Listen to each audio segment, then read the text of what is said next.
প্রভাতী বাংলাদেশ, বাংলার মানুষের কথা বলে। আমরা দেখতে পাচ্ছি এই রমজান থেকে শুরু করে আমরা প্রতিদিন কোথাও না কোথাও একটা ইফতার মাহফিল আয়োজনে মানুষের সম্পৃক্ততা যেটা অতীতে ছিল না। আমার অভিজ্ঞতা থেকে যদি বলি, আমার রাজনৈতিক জীবনের অভিজ্ঞতায় প্রায় ৪৬ বছরের বেশি আমি এরকম এবং জাতীয়তাবাদী সমমনা দলকে ক্ষমতায় দেখতে চাই। আমি কিন্তু সরকারে এখানে আমার চেয়ারম্যান আছেন, মেম্বার আছেন, তারা বলছেন যে চেয়ারম্যান আমার বাকি যান, সে বলে টাকা কতটা দিবে।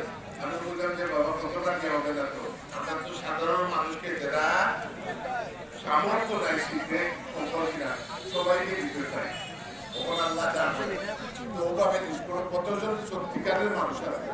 আসলে তো আমার এখানে চাহিদা হইলো ১,০০০ মানুষ, আমি যদি ২০০ দেই বাকি ৮০০ মানুষের কোথায় যাবে।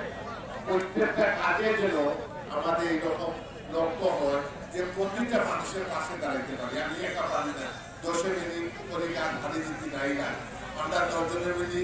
আমি আবারও আপনাদেরকে বিনীত আহ্বান জানাইব আপনাদের আজকের উপস্থিতির কারণে যে যে কোনো সমস্যা, কারণ অন্যায় দেখলে সবাই প্রতিবাদ করতে চায়, কিন্তু মানুষ প্রতিবাদ করতে নিজে ঝামেলায় পড়ে যায়, বিপদে পড়ে যায়।